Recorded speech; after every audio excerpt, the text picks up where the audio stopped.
Bem-vindos em mais um episódio do Capacite Podcast. Hoje é o nosso episódio número 15 e vamos falar um pouquinho hoje sobre revisão aduaneira. Já faço convite para quem não é inscrito no nosso canal aqui do Capacite Podcast, se inscrevam, curtam aqui, isso ajuda o nosso conteúdo a chegar mais longe, a chegar a mais pessoas.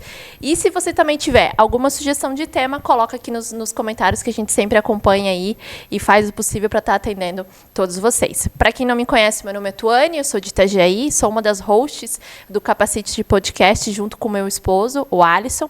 E hoje nós estamos recebendo aqui a doutora Paula, advogada, especialista em comércio exterior. Ela vai contar um pouquinho para a gente da trajetória dela, da atuação dela.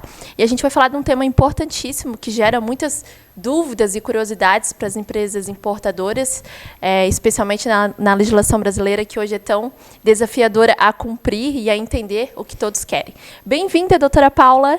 Obrigada, Tuane. É um prazer poder participar.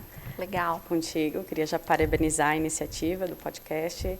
Assisto todos, acho muito interessante. Eu acho que esse é o intuito, né? Levar informação e parabenizo a tua atuação aqui no podcast. Muito obrigada. É realmente isso, né, doutora? Usar a internet como uma ferramenta positiva para as pessoas, né?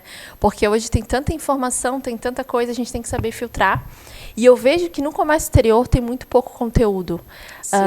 Para que as pessoas entendam. Porque uma faculdade hoje ensina muito, né? Muito, né? O direito, não vamos nem comparar, o direito é totalmente teórico, específico, a legislação, mas o comércio exterior é muito mais vivência e é uma coisa que muda todos os dias. Sim. Né? Então, assim, legislação, novas exigências, inteligência artificial do governo cada vez mais rígida.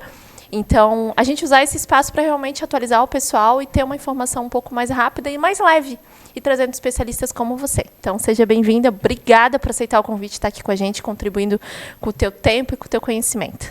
Eu que agradeço. Vamos lá, conta um pouquinho para a gente da tua trajetória, hoje do teu escritório, onde que fica, o que você atende.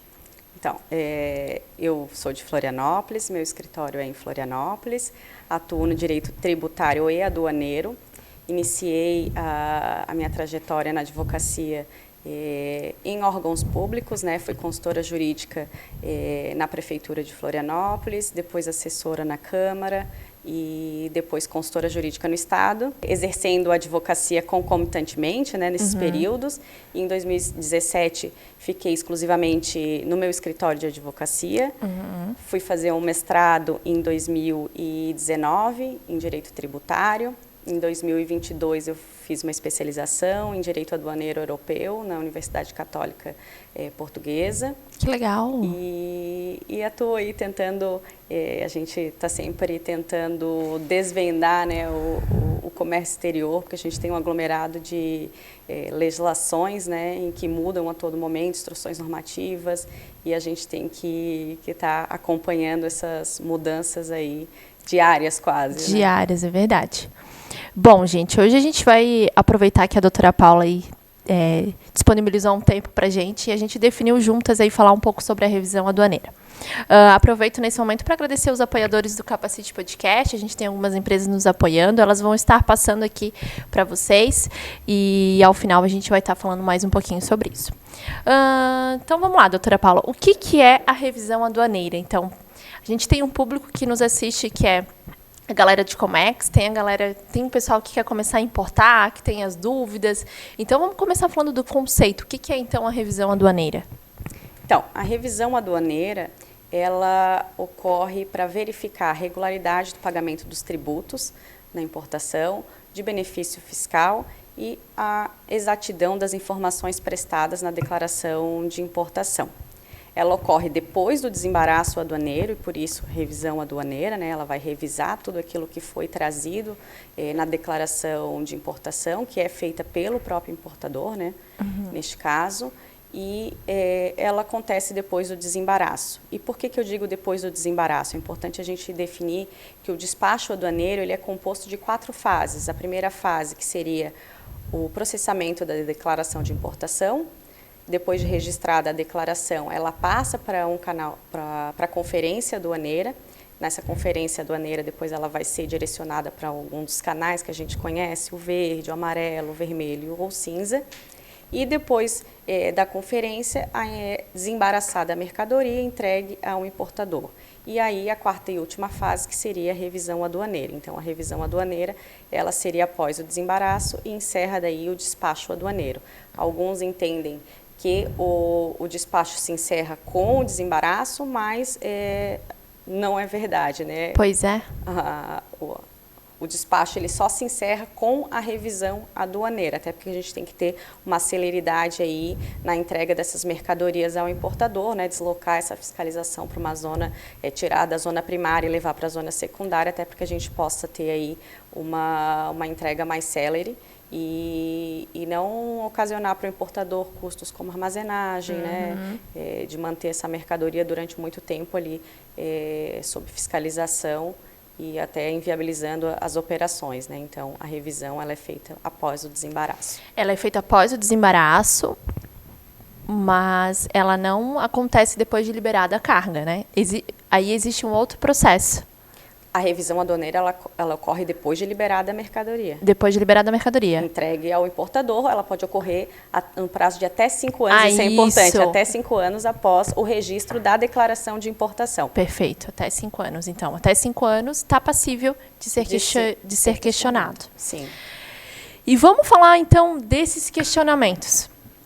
Até onde essa revisão aduaneira pode ir nesse período de 5 anos que a gente falou? Até onde pode ser, o que pode ser questionado? Atualmente, tudo. Então, tem que ter muito cuidado, né? Porque, às vezes, o importador comemora, o exportador deu tudo certo, a mercadoria está entregue, ou o canal verde passou, ok, ufa, está tudo bem. Não, né? Em até 5 anos, essa operação ela pode ser aí fiscalizada, né? Pode ser objeto de uma revisão aduaneira, e aí ele pode ter algum problema caso tenha alguma inconsistência na operação. Então, o que pode ser, né, revisado?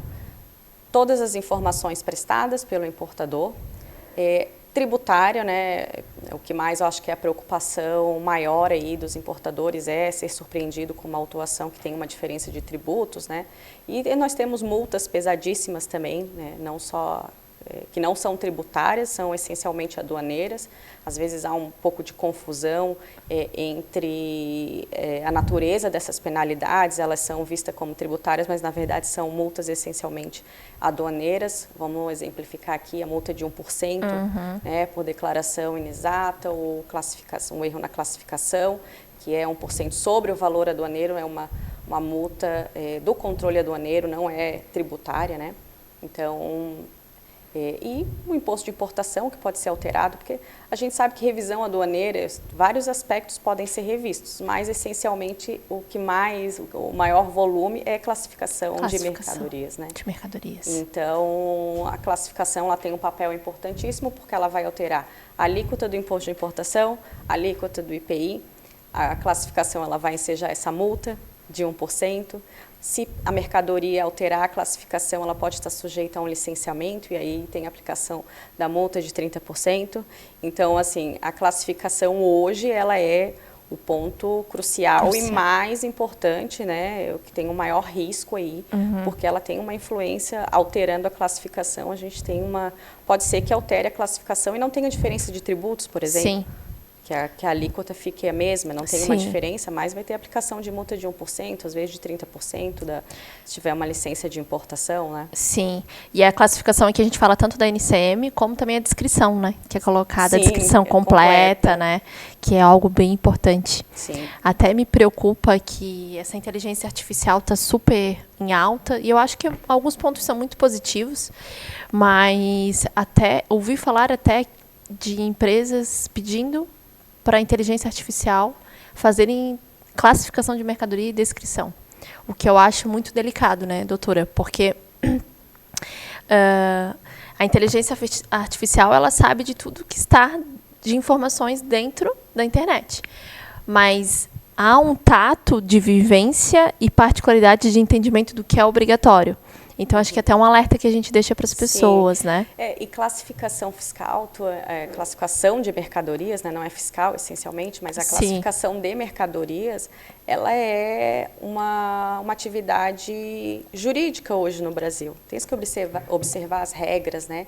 Então, assim, por mais que às vezes seja necessário uma perícia técnica, em muitos casos é necessário para identificar qual é a natureza, né, daquela mercadoria, a parte de classificação é uma interpretação que tem que ser feita por uma pessoa, né? A gente não pode delegar por uma atividade, para uma inteligência artificial que contribui, auxilia muito, mas ela não pode ter a palavra final, né? Exato. Eu acho. É uma tarefa interpretativa e deve ser feita por alguém, né, que consiga identificar, que tenha especialidade, expertise para fazer essa como é que foi? Descrição, enquadrar, né, naquela NCM corretamente, verificar quais são os entendimentos, que às vezes há muita divergência.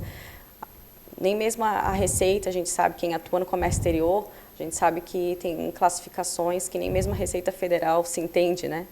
Então, fica difícil. Fica difícil, né? Até o próprio entendimento, por exemplo, de STJ e tudo mais, às vezes há uma diferença de entendimento em processos, né? Sim. Alguns entendem que tudo bem, outros questionam, então tem tudo isso. Tu tem que estar dentro do quadrado e ainda tu tem que, quando for analisado, tu tem que pegar um juiz que entenda daquela forma, porque existe vários tipos de entendimento, né? Então, quando a gente fala que vamos revisitar o processo ou vamos, de alguma forma, nos defender, a defesa ela é muito questionável, né? E muito interpretativa no direito. Sim, por isso, nós estamos diante de uma interpretação. Cada um vai ter uma interpretação, né? É claro que a gente tem que ter uma moldura ali, Sim. A gente, né, não é livre. Tem que estar preparado para né? responder. Mas a gente...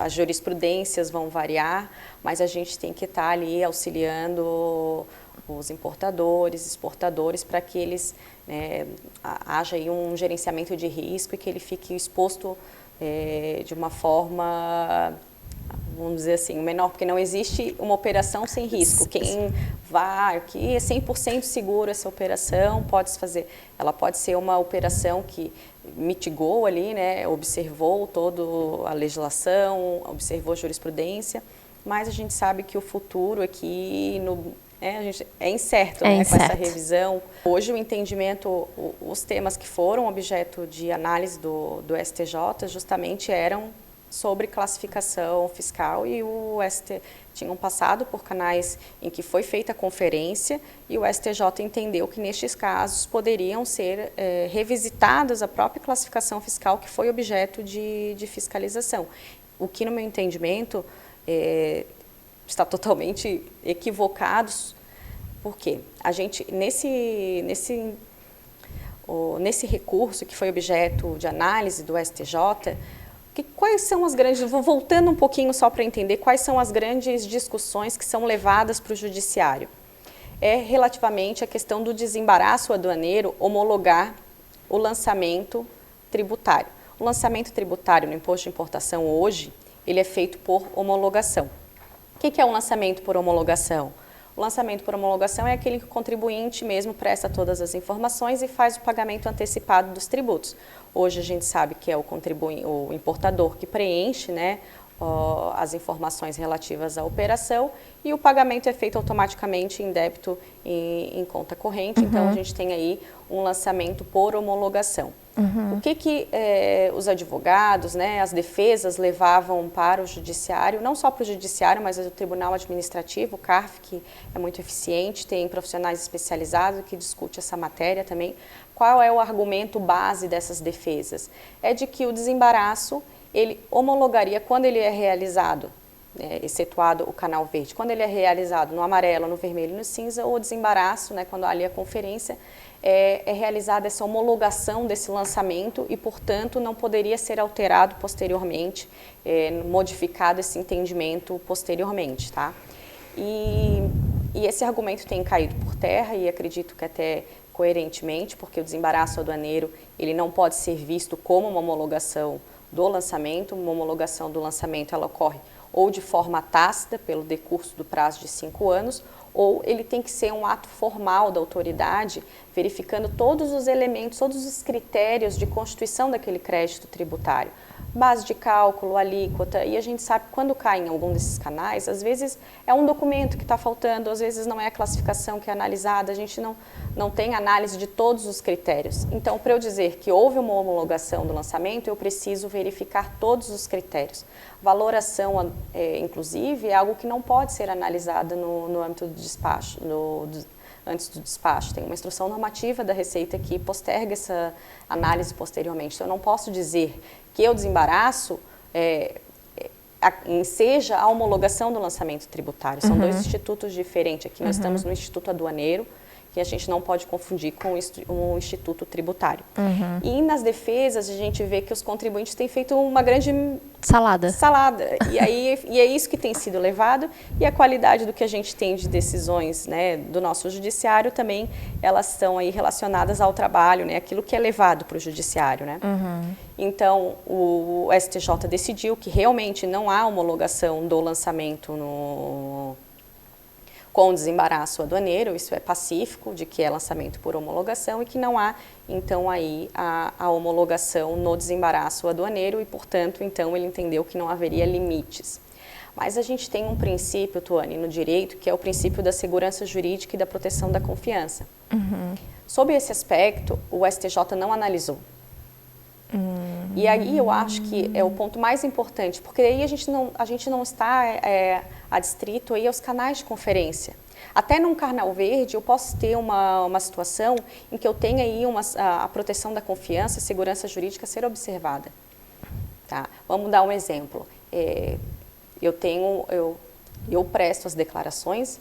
Havia, na época em que eu fiz, uma solução de consulta, uma instrução normativa, um ato normativo da Receita Federal me dizendo que aquela era a forma que eu deveria fazer. Daqui a 5 anos, né, a gente sabe que ali, quando está para esgotar o prazo, vem uma autuação, uma mudança, porque aquela instrução já foi alterada, enfim. Será que eu posso alcançar aquela declaração que o contribuinte agiu de acordo com a normativa da própria Receita Federal? Será que eu não tenho no direito nada que me proteja nesse caso? Então, assim, a gente é um princípio constitucional, e o princípio constitucional, ele não só pode, como deve ser utilizado para resolver situações em caso concreto. Então, o princípio da proteção da confiança, da segurança jurídica, quando há situações específicas, ele deve ser observado. É a mesma coisa quando há no canal amarelo ou vermelho a interrupção do despacho, para que o contribuinte altere a classificação. A gente sabe que isso acontece corriqueiramente no comércio exterior. Verdade.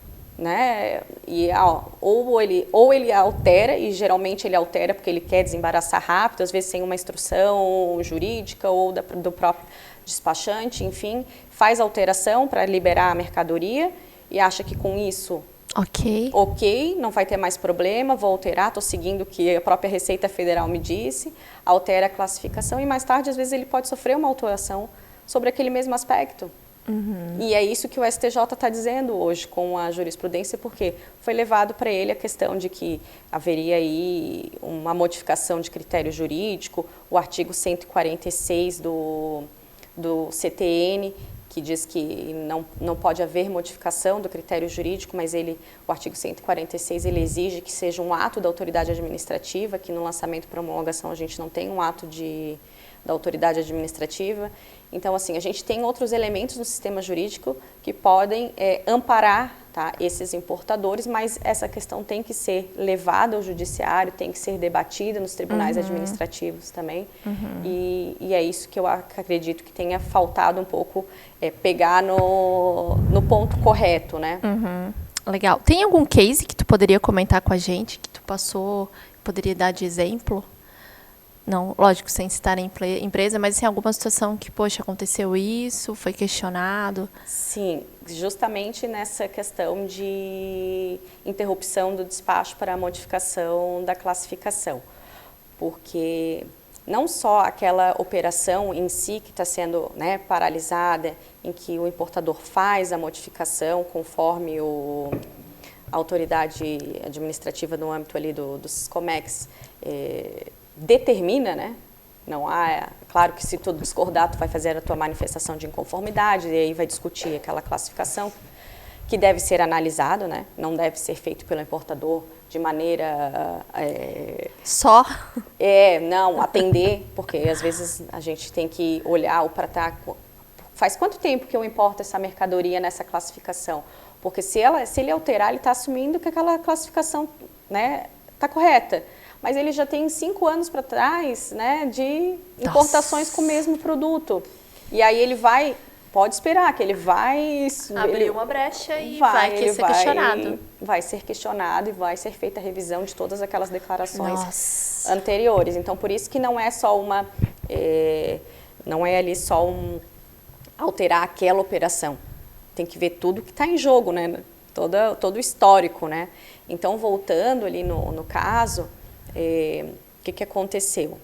Ele alterou a classificação fiscal no âmbito do despacho e passou, então, a adotar, ele trouxe essa mercadoria por mais, sempre 5 anos, 6, e foi adotando aquela classificação porque ele entendia, né? A própria autoridade administrativa me disse que essa classificação é a classificação correta. Passou a adotar aquela classificação fiscal sugerida no âmbito do despacho. E essas mercadorias passaram por canais verdes de conferência, só que, em determinado ponto, foram objeto de revisão aduaneira, tá? Entendendo que seria uma outra classificação, até mesmo a classificação que anteriormente estava correta. Né? Não correta, a classificação anteriormente adotada. Uhum. Então, assim, nestes casos, né, é possível que isso ocorra? Será que não tem que ser feito aí, não tem que ser alegado a proteção da confiança do contribuinte que pautou as suas condutas, ele fez uma gestão de risco na empresa? Olha, hoje o fisco entende que é essa, ele determinou, né, que eu fizesse essa alteração da classificação. Então, ele passou a adotar isso como se fosse a classificação correta, né? Uhum. Não estou defendendo aqui que a autoridade fazendária ela não possa mudar de opinião, ela não possa mudar o seu entendimento, ela não só pode, como deve adequar, né, os seus procedimentos, mas que isso não possa alcançar fatos, né, que já ocorreram e fatos estes que estavam aí protegidos, né, ou havia uma legítima expectativa do importador de que essa classificação era a classificação correta. Uhum. Então, neste caso, não poderia ocorrer. Outra situação também foi em que o contribuinte não aceitou a classificação quando houve a interrupção e determinação para a modificação. Foi feita defesa no âmbito administrativo, né, a manifestação de inconformidade, seguiu o processo. Durante alguns anos, o contribuinte fez o pagamento perdeu, tá, no âmbito administrativo, fez o pagamento da diferença de tributos, multas, e dali ele passou a adotar aquela classificação, porque já havia um processo administrativo, né, com todo o contraditório, passou por perícia, determinando que seria aquela classificação. Então, quando encerrou o processo, ele, então essa é a classificação correta, e passou então a adotar essa classificação como correta. E, pasmem, ele foi novamente em sede de revisão aduaneira, foi autuado de novo sobre a mesma classificação fiscal. Nossa. E aí, por isso que eu digo que é tão importante a gente direcionar os argumentos, porque se tu vai pelo argumento de que dos canais de conferência, as outras operações passaram pelo canal verde. Mas será que não tem nada a ser protegido? Havia um processo administrativo, né, anterior dizendo que aquela classificação era correta. Não foi o contribuinte que escolheu, foi a própria autoridade, né, a administração, o Estado que disse, está aqui, ó, isso, é essa classificação que você deve adotar nessa mercadoria. Que loucura!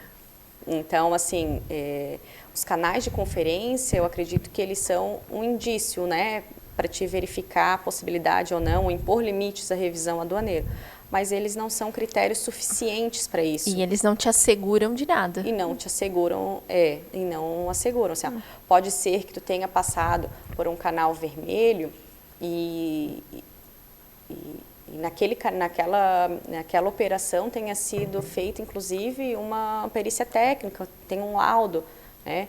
E aquela classificação foi estabelecida como correta e depois tu passa a adotar aquela classificação em diversos canais verdes posteriores.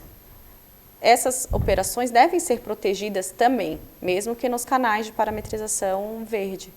Porque havia um ato administrativo, desembaraço, né? Por mais que ele não seja homologação do lançamento, ele é um ato administrativo formal, é um ato administrativo que deve ser observado, né? E deve ser considerado na operação presente e futura, até que haja, né, uma mudança, então, a externalização dessa mudança de posicionamento da administração. Legal. Antes de eu ir aqui para a última pergunta, deixa eu pedir para ti, aproveitar que a gente está ainda dentro desse tema, qual sugestão a doutora Paula daria para quem é importador e está nos ouvindo, despachante, até a galera que está começando no Comex, quais os cuidados e resguardos as empresas deveriam ter? Lógico que é muito delicado o que eu estou falando, porque teria que entrar um trabalho muito técnico, né, que é onde vocês fazem uma auditoria da empresa, analisam tudo que está sendo feito, todos os processos, corrigir tudo que tem que ser feito. Mas, assim, uma receita de bolo ABC, assim, o que é o mínimo de cuidado que deve ter hoje? Inclusive, eu acho que a gente pode falar na questão de contratar fornecedores, esse cuidado todo, né? Sim. O primeiro cuidado seria esse, né? Quando for contratar fornecedores, que eu acho que eu não mencionei ali a questão da interposição fraudulenta. Então, muito importante. Também, que é uma penalidade não tributária, mais aduaneira pesadíssima. Dá para fazer um podcast só de interposição, de tanta coisa que tem para falar, fraudulenta, né? Que pode ser objeto de revisão aduaneira. Nossa. Também, né? Eu posso ter uma revisão aduaneira que vá somente verificar e questionar a questão da interposição de pessoas. Então, ela pode ser objeto de revisão aduaneira, né? Mas voltando, analisa o que os importadores, né? Vou fazer uma importação, o que eu devo, quais são as medidas que eu devo adotar para ter o mínimo de segurança possível, né? A cadeia de fornecedores, né? Verificar a idoneidade daqueles fornecedores. Ter, né, profissionais experientes ou contratar uma trading que faça, né, não tenha experiência, não se jogue, não se lance, né, no escuro, porque é uma área em que, mesmo já atuando, há dificuldades, né, constantes. Então, assim, você que está iniciando deve contratar um profissional especializado para fazer todo o procedimento. Uma assessoria jurídica, ela seria também muito importante, assim, eu vejo que ela é vista como um custo, mas se a empresa ela tem uma gestão, né, jurídica sobre até a guarda de documentos, né? Neste caso, assim, tenho que guardar o documento durante 5 anos da operação. Mas se a gente estiver dentro dessas questões que eu mencionei, pode ser que o contribuinte vai ter que comprovar que teve uma manifestação da autoridade quando houver uma interrupção. Aqui nessa interrupção, a descrição da mercadoria estava correta e ele determinou que eu alterasse a classificação. E ele passou, durante os próximos 7 anos, a adotar aquela classificação. Se ele não guardou essa documentação, ele não vai ter como fazer prova. Então, assim, tem que identificar quais são os documentos essenciais e bases e por quanto tempo eu devo fazer a guarda desses documentos. Se eu passar a adotar aquela classificação nos próximos 10 anos e aquela interrupção aconteceu ali em um dado momento, eu tenho que guardar aquela documentação, porque senão eu não vou ter prova, e sem prova ninguém ganha processo, né? Então, assim, não há uma fórmula, é preciso analisar o que aconteceu no âmbito da operação, mas há medidas, sim, que podem ser adotadas para mitigar esses riscos, que é verificar a cadeia de fornecedores, se amparar, né, estar amparado aí por profissionais como uma trade para fazer toda a questão operacional da importação, instrução, classificação. E também a consultoria jurídica, ela entraria também no auxílio da classificação, né, verificar aí a questão da classificação junto com a trade, com os despachantes, né? Então, seria muito importante e para auxiliar a postura, né? Porque muitas vezes o importador acha que recebe um comunicado da Receita e, eu vou responder isso aqui e depois se der algum problema eu vou procurar um advogado. Só que daí o problema já está feito quando ele respondeu, porque ele respondeu de forma errada, ele apresentou documento que não precisaria apresentar e que acabou ensejando outro problema para ele, né? Então, é complicado, né? Eles querem, na vontade de resolver, Sim. acabam se enrolando mais ainda. Então, assim, precisa estar amparado, porque a gente tem a possibilidade de nos próximos 5 anos aí ser fiscalizado e sofrer autuações que até inviabilizem a operação das empresas, né? Porque a gente sabe que a interposição fraudulenta é multa de 100% do valor aduaneiro. Às vezes, depois de 5 anos, Nossa. a empresa já não tem mais como fazer o pagamento dessa multa, né? Então, assim, se aventurar é complicado e pode te trazer sérios problemas e encerrar as atividades da própria empresa, né? Então, esses cuidados na hora de fazer uma operação são essenciais e também são não só antes, como depois, né? Fazer essa gestão, né? Conversar com um advogado ou com alguém que possa instruir. Tá, e agora? Eu aceito essa classificação? Eu não aceito? Quais são os riscos que estão aqui, né? Eles podem fazer revisão dos últimos 5? Quanto que isso vai... Qual é o risco que isso vai ensejar? Vale mais a pena a gente questionar? Então, assim, tudo isso tem que ser analisado, né? Não existe uma fórmula de bolo, assim, certa para isso. Então, é caso a caso, né? E, por fim, o mais importante seria não adotar nenhuma medida sem conversar antes com os profissionais que estão aí no seu processo, né, de importação, profissional ou a consultoria jurídica, e o mais importante, né, Tuane, que seja especializado, porque às vezes não dá para a gente... É uma matéria muito específica. Às vezes as empresas querem economizar, estão com um advogado que já faz ali o trabalhista. Não, cada especialidade é muito importante e no comércio exterior a gente sabe que a especialidade é essencial e determinante, né? Muito mais delicado, inclusive. Legal, muito legal, doutora. E vamos falar um pouquinho como que os outros países fazem. Tu tem um conhecimento como que é aplicada essa revisão em outros países? Só para a gente ver, o Brasil é realmente super desafiador. Hoje, empreender é complicado. No comércio exterior, mais delicado ainda. E como que os outros países fazem? Tu tem conhecimento para compartilhar conosco? Todos os países, eles adotam essa sistemática, né? Não com o nome de revisão aduaneira, mas é feita uma auditoria pós-desembaraço, né? Porque a revisão aduaneira ela é importantíssima, porque ela desloca essa fiscalização da zona primária, garantindo aí uma celeridade. Todos os países, né, o Acordo de Facilitação do Comércio, inclusive, ele prevê que esse desembaraço ele tem que ser de forma célere.